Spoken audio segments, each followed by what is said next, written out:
Hi, this is Dr. Scott Young, and today we're going to start a new series. I told you that we're going to talk about this. This is the 1868 14th Amendment. I want to give you a a backdrop upon the series. This is going to be a four-part series, and it is if it weren't taken from almost what we're dealing with in the last couple of years, you'd think, wait, this is all from today, isn't it? So I'm going to play a video, and it's from everything from today, and I'm playing it in the background here. This is actually some of the oldest series. This is actually unexplained video. They get the credit for this, okay? This is some of the oldest movies ever recorded. It's really kind of cool. I forget about that. That's just some stuff. Um, blah blah blah. Come on.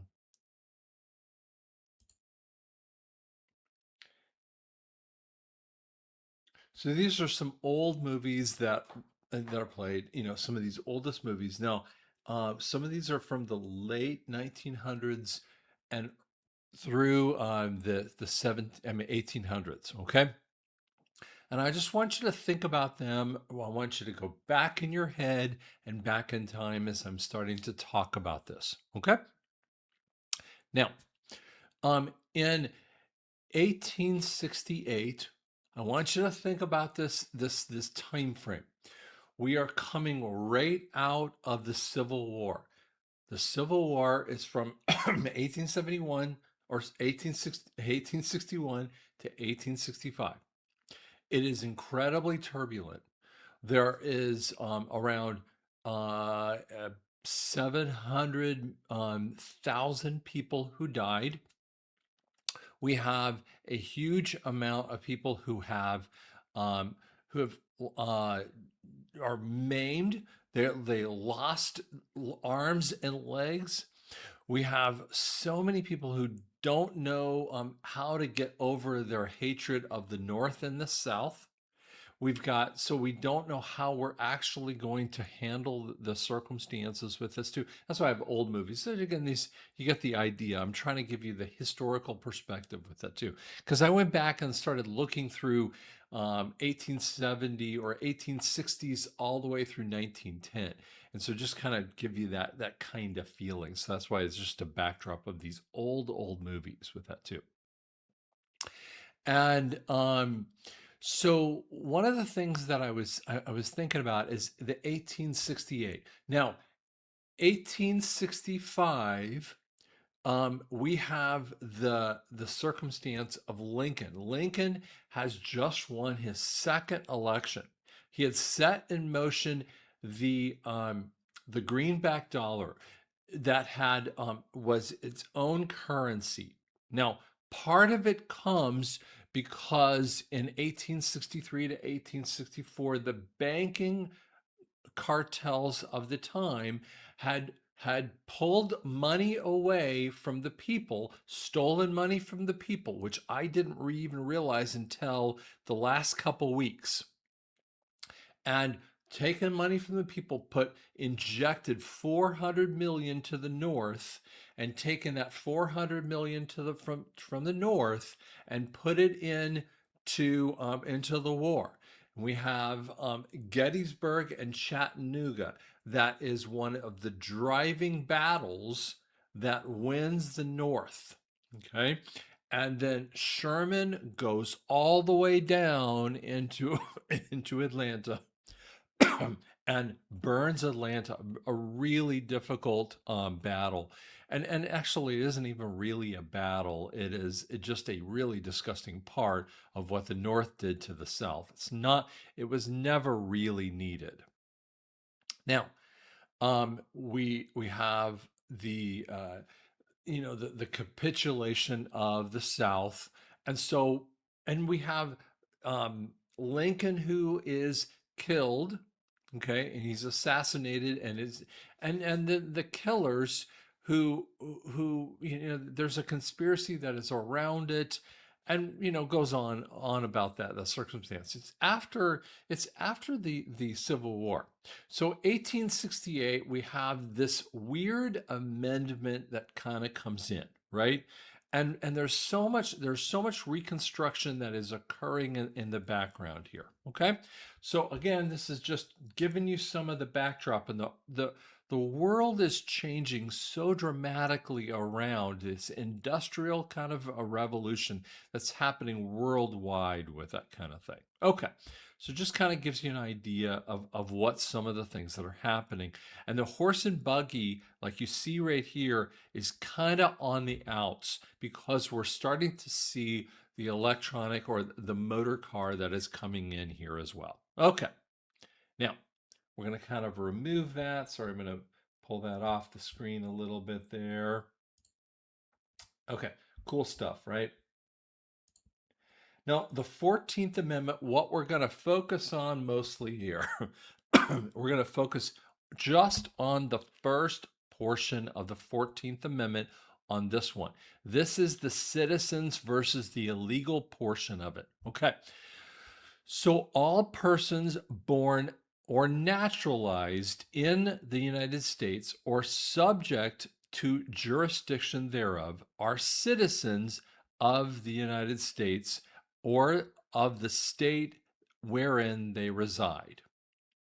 Now, why would they start with this kind of thing? Because you're like, wait a second, United States have already been around for almost 100 years, right? I mean, they began the states of United States of America um, nearly 100 years ago at that point in time, right? Because it would be 1790s that the Revolutionary War really had ended, and we would have seen the Declaration of Independence to the Constitution finished. This would be the 14th Amendment. The first 10 amendments kind of come bam, bam, bam, come through.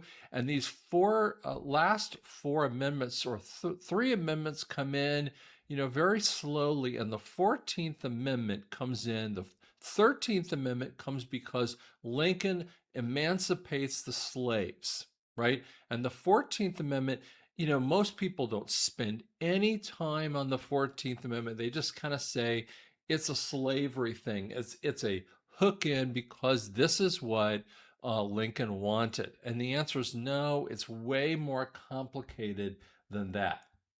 But why would you talk about that? Well, partly because you're trying to re-understand what America is about. Because the states from the North and the South are trying to understand who they are as the continental United States. Okay? So we're trying to understand that. Now, first off, you're gonna think about this, and it's talking about naturalized citizens. So Canada is still there, Mexico is still there, and Mexico still has a portion of what is going to be Texas. And you're going to see some of that kind of come into play a little bit later on, right? And you're also going to have a little bit that is, we got Puerto Rico involved. We got all kinds of other places. Arizona is going to come into play a lot later.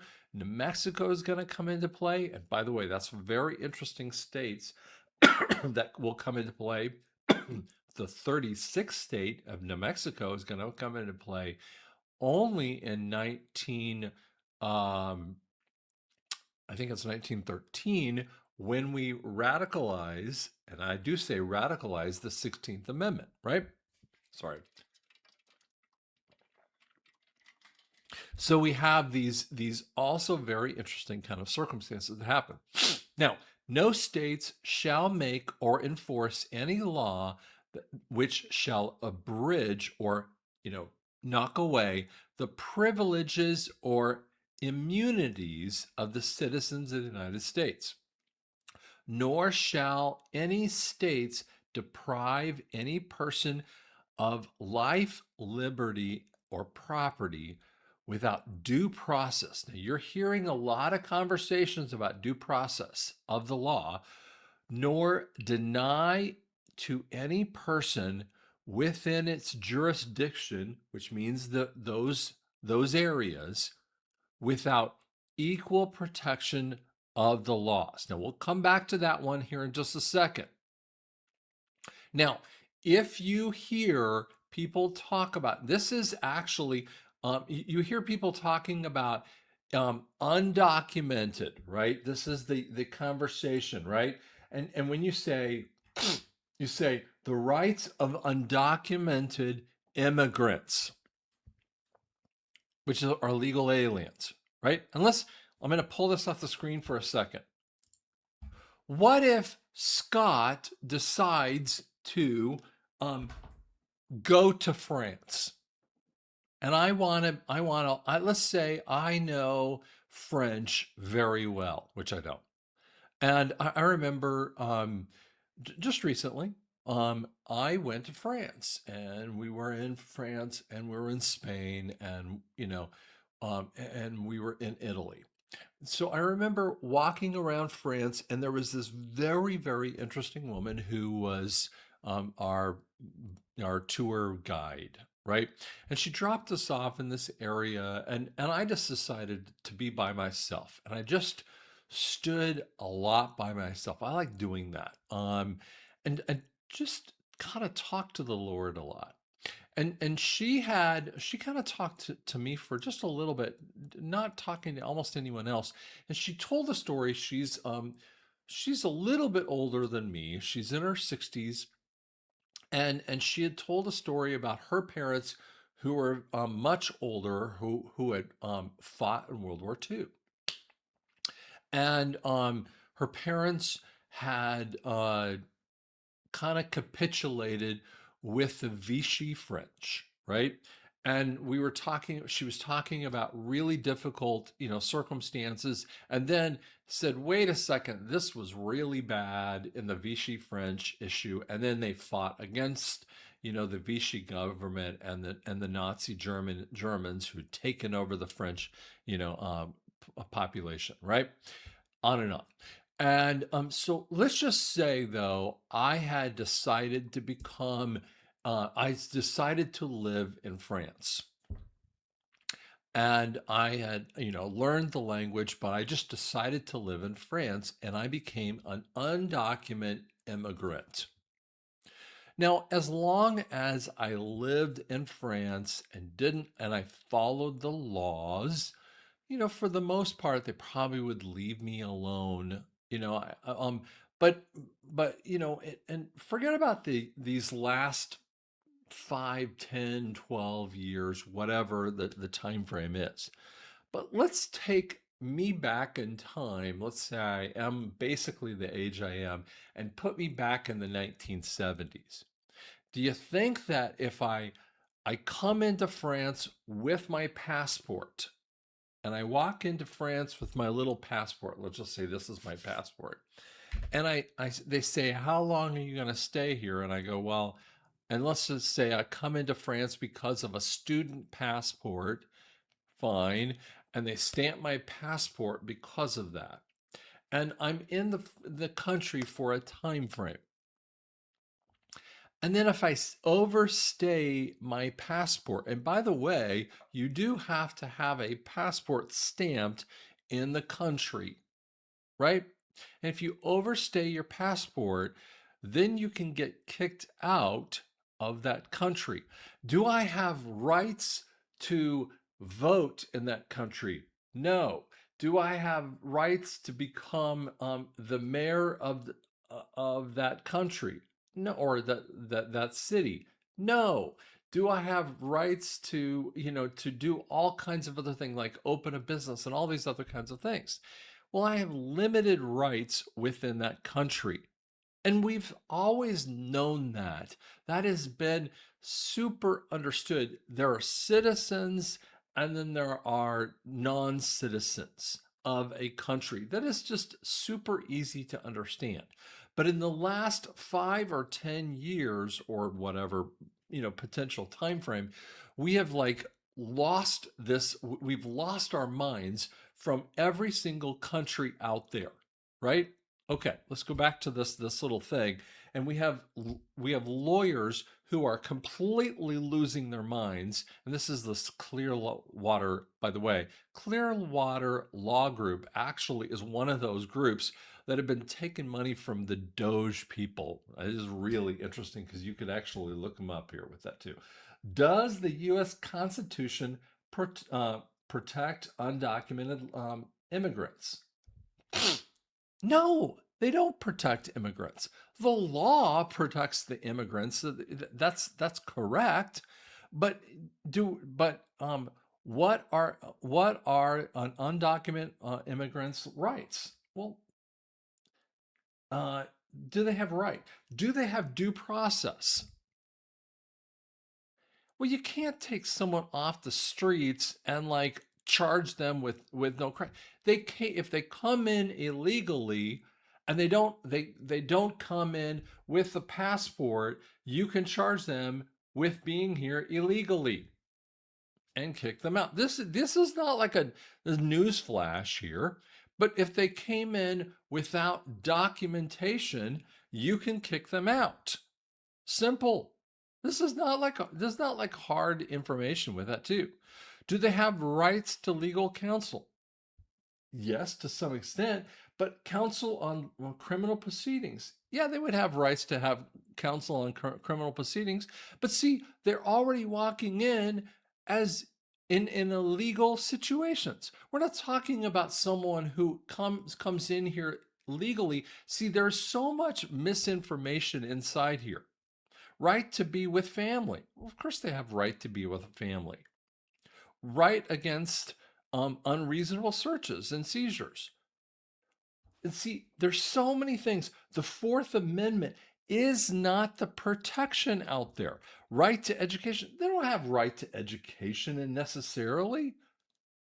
No, if they're in here with a green card or and some level of documentation, an allowed documentation under there's several laws. And by the way, if you read the the cool laws that are in there that are in between undocumented and to legal citizens, there are levels that you can be in here and say you can actually be here, meaning people who have come into this country and come in here through legal means. You have all of those rights available to you. But someone who just crosses the border, never comes in, they don't have any of these rights. And see, that's where we get idiots who tell you that you have any of these rights. So Scott can't just walk in here and have any of these rights.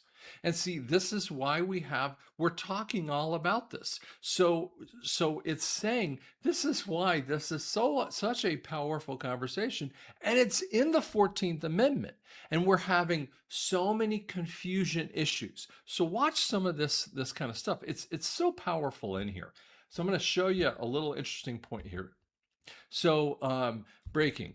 A Minnesota director of elections admits illegal immigrants can vote if they get a driver's license. First off, illegal immigrants cannot have driver's license.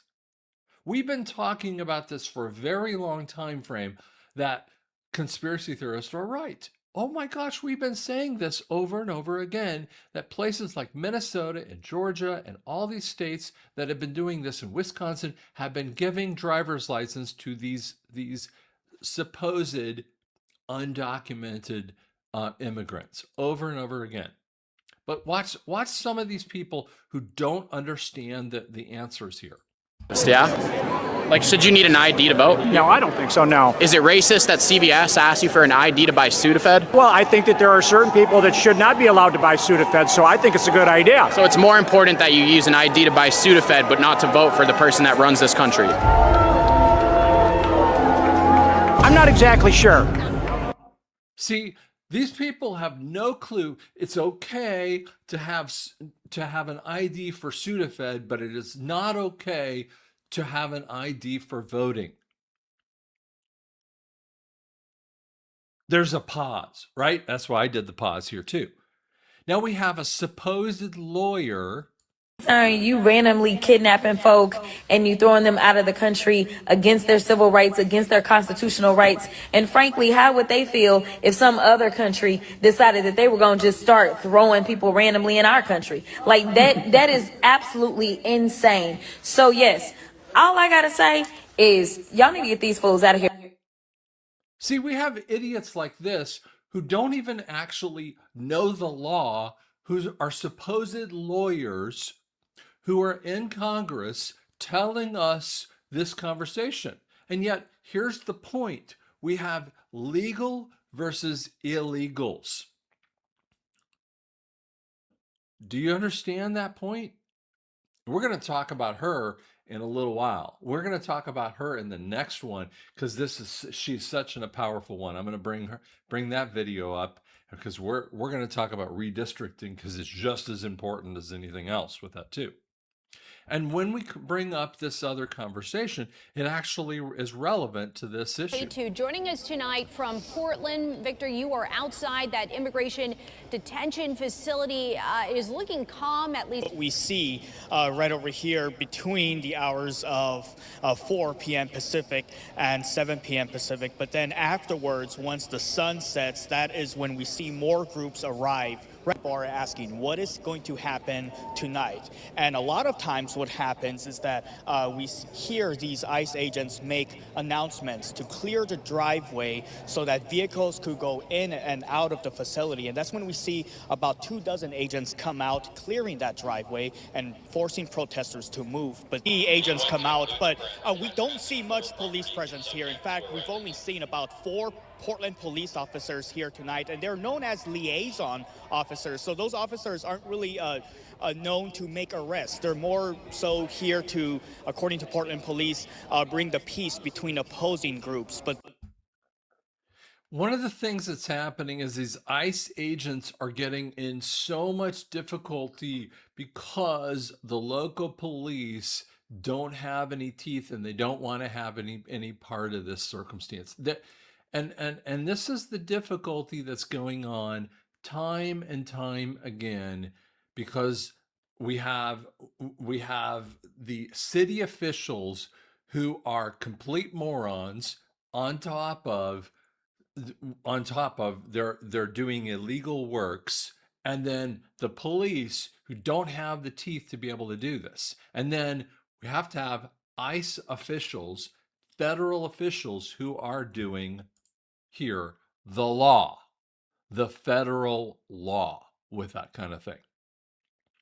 And this is the overarching problem. And by the way, it was from 1868. It's like we're taking the textbooks of our past and we're bringing them forward. This is why President Trump is just pulling the information from the past to our future, or to our present, actually. I'm going to show you a couple funny things that are out there with that too. This is a funny video out here.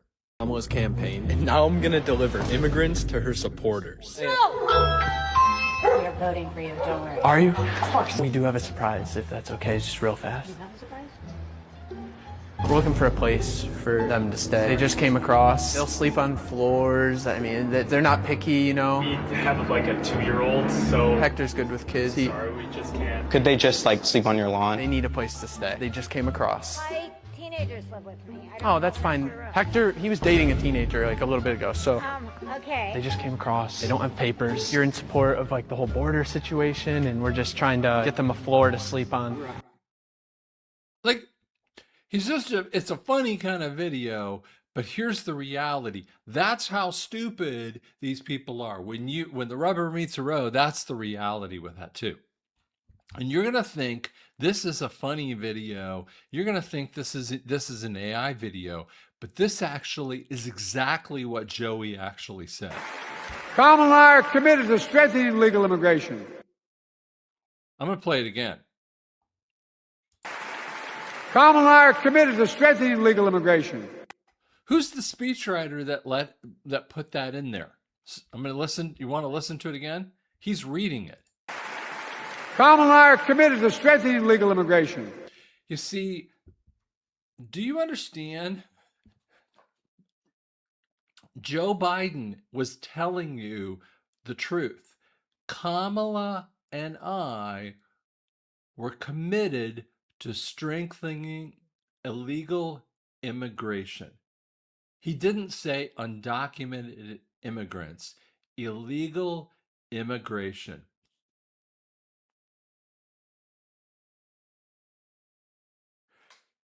It's the ugly part of the movie that we've been watching. So Trump is in his first 10 months in office. It has been excruciating for us. We watch this stuff. We're watching the 14th Amendment, and we're watching the first section of the 14th Amendment. And as we see this, we'll see this on the screen. We're watching the first section of the 14th Amendment, this illegal versus citizenship playing out. Did you know that all the other nations of the world are seeing this exact same issue? Do you know that France is fighting this exact same problem? I just saw an issue of sexual assault that's happening with a 10-year-old in Ireland. They are fighting back because no one's arresting the immigrants that are doing this kind of thing, because they've come into the nation looking for their way of doing this kind of stuff. And we're seeing the same situation over and over again. And they're coming in to destroy our countries. It's because that's what they do. They come into our countries to destroy all of us. And so we have to be awake. We have to understand that our countries are our countries. We have to love our countries. And we have dummies, the people, our own people.